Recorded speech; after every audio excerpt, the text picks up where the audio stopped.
Hey everyone, welcome back to Ms. English Channel. I'm Emily, and today we're going to talk about something everyone loves, food. And I'm Paul. You know, food isn't just about eating.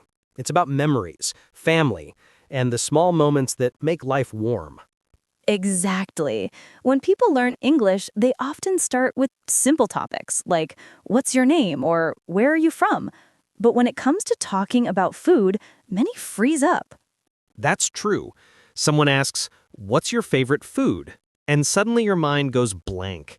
You know what you love, but the words just disappear. So today, let's fix that. We'll show you how to talk naturally about your favorite food in English, like a real conversation, not like a textbook. And while we're at it, we'll also share some fun stories and easy phrases you can use anywhere, at a restaurant, with friends, or even during travel. All right, let's start with something simple. Paul, what's your favorite food? That's a hard one. But if I have to choose, I'd say pizza. A big, cheesy slice, hot from the oven, that's my weakness. I knew it. You've mentioned pizza like 100 times. What kind of pizza do you like most? Margarita. Just tomato, mozzarella, and basil. Simple, but perfect. What about you, Emily? For me, it's sushi. It's fresh, colorful, and so delicate. Every bite feels like a small piece of art. I love that. So we've got pizza and sushi, two completely different worlds of flavor. See, even that can be a great conversation starter. You can say, my favorite food is sushi because it's light and healthy. Or, I love pizza because it's cheesy and comforting. That's a great tip. When talking about your favorite food, always say why you like it. The reason makes your answer more natural and interesting. Let's practice together. Repeat after me. I love pasta because it reminds me of home. I like spicy noodles because they wake me up. Perfect. You can use adjectives like sweet, spicy, salty, crispy, or creamy to describe your food. Yes, for example, I love ice cream because it's sweet and creamy. Or I enjoy fried chicken because it's crispy on the outside and juicy on the inside. And remember, your tone matters too. When you talk about your favorite food, smile a little. It makes your voice sound alive and natural. That's so true. English isn't just about grammar, it's about feeling. When you feel the emotion, the words come easier. You know, Emily, food is also a great topic for small talk. When you meet someone new, you can ask, "What kind of food do you like?" Or "Do you like spicy food?" Exactly. It's an easy, friendly question that helps people open up. Everyone loves to talk about what they eat. So, let's help our learners build a mini conversation they can use right away. Ready? Let's do it. What's your favorite food? I really like pasta. What about you? I love sushi. It's light and tasty. See, even that can be a great conversation starter. You can say, my favorite food is sushi because it's light and healthy. Or, I love pizza because it's cheesy and comforting. That's a great tip. When talking about your favorite food, always say why you like it. The reason makes your answer more natural and interesting. Let's add a memory. Like, I love pizza because my dad used to make it on weekends. That's beautiful. Adding a story makes your English personal. People connect with emotions more than words. Totally. Let's teach a few more helpful phrases. You can say, I'm a big fan of. For example, I'm a big fan of Thai food. Or, I can't live without. I can't live without coffee. I can't live without chocolate. And another one, I'm craving. I'm craving noodles right now. It means you really want to eat it. Let's do a quick repeat practice for everyone watching. Ready? Say it with us. I'm a big fan of pasta. I can't live without tea. I'm craving ice cream. Great job. You sound more natural already. Paul, have you ever tried food that you didn't like? Oh, yes. I once tried durian in Thailand. The smell was unforgettable. Durian? That's a strong one. I remember trying it too. It smelled like socks, but the taste wasn't that bad. Yeah, I respect the people who love it, but I couldn't finish one bite. And that's another thing learners can say. I tried it once, but it wasn't for me. That's polite and natural. Right. Instead of saying, I hate it, you can say, it's not really my thing. It sounds softer and more friendly. Let's teach a few polite ways to talk about food you don't like. I'm not a big fan of. It's not really my thing. I don't usually eat. For example, I'm not a big fan of spicy food. It's not really my thing. I don't usually eat fast food. Excellent. These phrases help you sound kind and confident. And you can mix them with body language. Smile, nod, keep the conversation positive. Food conversations should always feel warm, like sharing comfort, not just information. Speaking of comfort, you know what's comforting to me? The smell of soup on a rainy day. That's lovely. For me, it's the sound of the pan sizzling when I cook eggs in the morning. It's like music that starts the day. Wow, that's such a peaceful image. See, everyone, describing food isn't only about taste. You can talk about smell, sound, and feeling too. Exactly. Let's give more examples. The soup smells amazing. The bread feels warm and soft. The noodles taste spicy and rich. Those are sensory words. They help listeners imagine the experience. Yes, and using them makes your English sound alive and real. All right, let's pause here for a second. Viewers, what's your favorite food? Tell us in the comments. Try using one of these phrases. I'm a big fan of, or I love, because blank. Take a deep breath and say it out loud too. Speaking English is like cooking. The more you practice, the better you taste the progress. I love that metaphor, Emily. Thank you.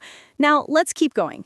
Next, we'll talk about how to describe food when eating out or ordering in a restaurant. So, picture this. You're at a restaurant. The waiter comes to your table and says, "Are you ready to order?" What do you say next? Many learners freeze right there. But don't worry, this part is easy. You can start with, "Yes, I'd like," or "Can I have?" Right. I'd like a bowl of noodles, please. Or, can I have the chicken salad? Simple, polite, and natural. And don't forget the magic word, please. It makes you sound kind and confident. And if you want to ask for something special, say, can I have it without onions? Or, could you make it a little less spicy, please? That's a great one. You can use without to remove something and with to add something. Like, can I have it with extra cheese? Okay, let's imagine a short dialogue at a restaurant. You be the customer, Emily, and I'll be the waiter. All right, let's do it. Good evening. Are you ready to order? Yes, I'd like the grilled chicken, please. Would you like any sides with that? Yes, I'll have mashed potatoes, please. Perfect. Anything to drink? Just water, thank you. Great. Your order will be ready soon. See, it's so easy when you know the patterns. I'd like, can I have, I'll take. They're all polite and useful. Exactly.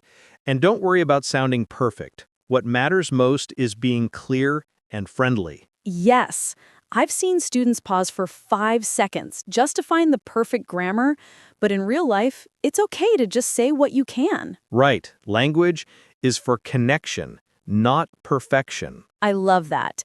Everyone watching, repeat after us. I'd like a coffee, please. Can I have a sandwich? I'll take the pasta. Great. You're doing amazing. Now, sometimes we don't like what we ordered. How can we talk about that politely? Oh yes, that's useful. You can say, excuse me, this is a bit too salty for me. Or, could I have it a little warmer, please? Politeness makes a huge difference. You can also use phrases like, I think there's a small mistake, instead of, this is wrong. Exactly. It keeps the conversation kind and respectful. Okay, Paul, let's talk about another situation. When someone invites you for dinner and offers you food. Ah, yes, the polite guest moment. You can say it looks delicious or it smells great even before you taste it. That's true. And when you start eating, you can say, this is amazing, or I love the flavor. And if someone cooked for you, don't forget to say thank you for the meal. It shows gratitude and warmth. Yes, and in some cultures, people say it was lovely when they finish eating. It's a gentle way to compliment the cook. I like that. Small sentences, big feelings. Speaking of feelings, let's talk about comfort food. What's your comfort food, Paul? Probably chicken soup. It reminds me of home. My mom used to make it when I was sick. That's beautiful. For me, it's warm rice with fried egg. Simple, but it tastes like peace after a long day. I think everyone has that one food that feels like a hug. True. And when you share that story in English, it helps people understand you. Not just your words, but your heart. Exactly. Let's give everyone a few example sentences for sharing memories with food. I love pancakes because my dad used to make them on Sundays. Spaghetti reminds me of my trip to Italy. Hot chocolate makes me feel like a child again. See, every food carries a story, and storytelling makes your English powerful. Now let's do something fun. Vocabulary spotlight. Yes, let's highlight 7 words you can use to describe food naturally. Number 1, savory. It means rich in flavor, not sweet. Example, I love savory snacks like fries. Number 2, tender. It means soft and easy to chew. Example, the meat is tender and juicy. Number 3, crunchy. That sound when you bite into something crispy. Example, I like crunchy cookies. Number 4, flavorful. It means full of taste. Example, this soup is flavorful and delicious. Number 5, spicy. Hot, with strong flavor. Example, Indian curry is very spicy. Number 6, fresh. Something just made or from nature. Example, the salad tastes fresh. And number 7, rich.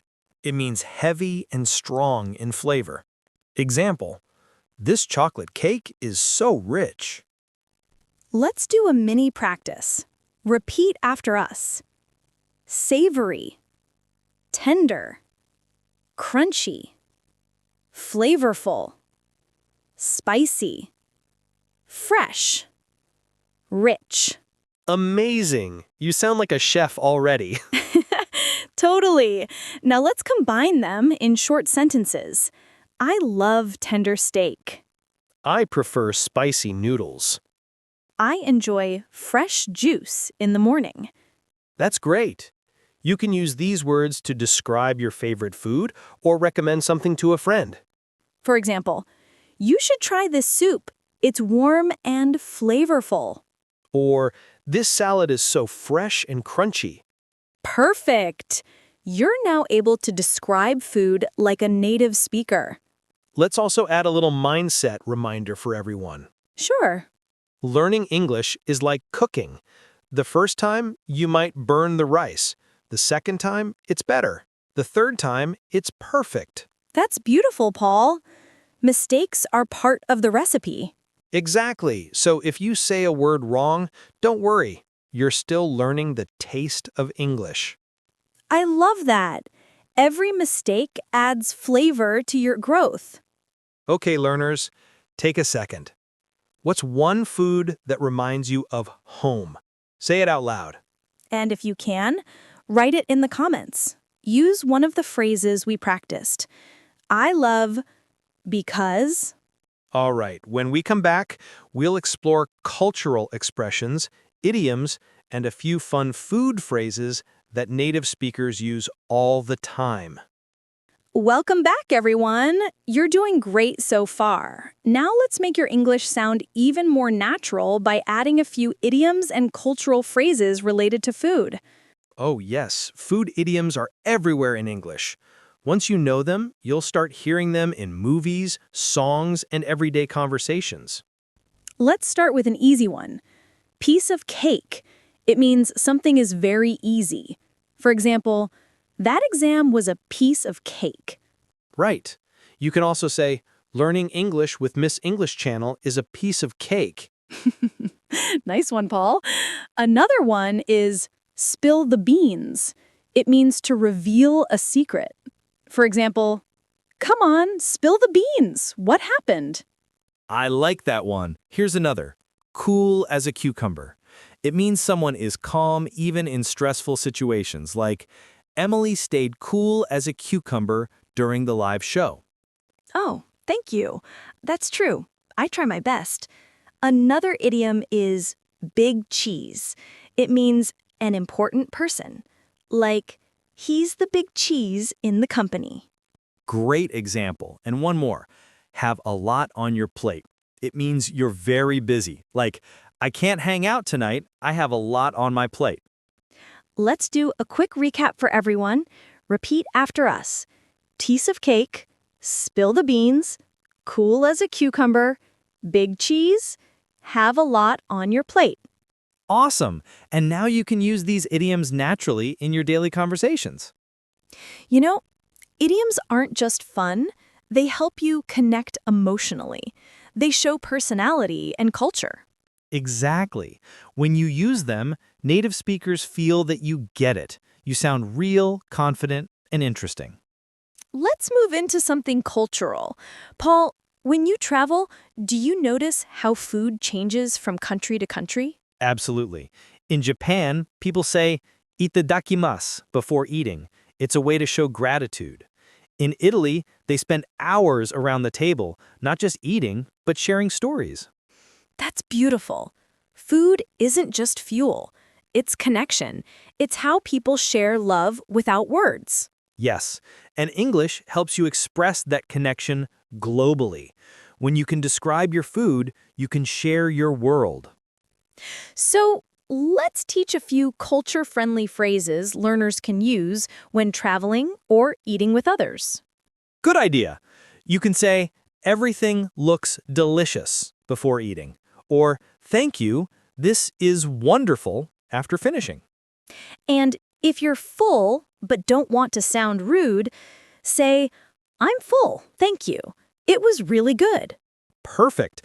Politeness and tone matter more than big vocabulary. You know, food also teaches us gratitude. Every meal is a reminder that we're lucky to have something to eat and share. That's true. Even learning English can feel like a meal. Some lessons are spicy, some are sweet, but all help you grow stronger. I love that analogy. Let's give our learners a final mini practice. Sure. Everyone, repeat after us. I love cooking because it brings people together. My favorite food reminds me of home. I enjoy trying new dishes when I travel. Excellent. You're not just learning English, you're learning how to connect with people around the world. And remember, don't worry about mistakes. Even native speakers mess up words sometimes. Yes, progress doesn't come from perfection. It comes from practice. Every time you speak, you get a little better. Every word you say builds confidence. And confidence, my friend, is the secret ingredient in language learning. Absolutely. So, whether you love pizza, noodles, or soup, use your English to talk about it. Talk about flavor, memories, and feelings. Because when you share what you love, your English becomes alive. And maybe next time someone asks, "What's your favorite food?" you'll smile and answer with confidence, not fear. Before we wrap up, let's do one final vocabulary spotlight, Charlotte section style. Here we go. Delicious. Very tasty. Example, this cake is delicious. Yummy. Informal. Like delicious. Example, these cookies are yummy. Appetizing. Looks or smells good. Example, that soup looks appetizing. Bland. Without much flavor. Example, the rice tastes bland. Greasy. Too oily. Example, fast food can be greasy. Healthy. Good for your body. Example, salad is a healthy choice. Guilty pleasure. Something you love but feel a bit bad about. Example, chocolate is my guilty pleasure. Perfect. Learners, repeat these after us slowly. Feel the sound of each word. Delicious. Yummy. Appetizing. Bland. Greasy. Healthy. Guilty pleasure. Great job! See how much you've learned today? You can now describe your favorite food, share memories, use idioms, and speak politely in restaurants. That's right. And most importantly, you spoke with feeling, because English without emotion is like food without flavor. Beautifully said, Paul. Thank you, Emily. So everyone watching, here's your challenge for today. Comment below one sentence about your favorite food in English. Yes, right. My favorite food is blank because blank, and we'll read some of your answers in the next episode. And don't forget, subscribe, like, and share this video with a friend who loves food as much as you do. Remember, even if you remember just one phrase today, you're already improving. Keep practicing, keep speaking, and keep adding flavor to your English every single day. Until next time, this is Emily. And this is Paul. Thanks for learning with us on Miss English Channel. Stay curious, stay kind, and keep your words warm like your favorite meal. See you soon. Bye, everyone.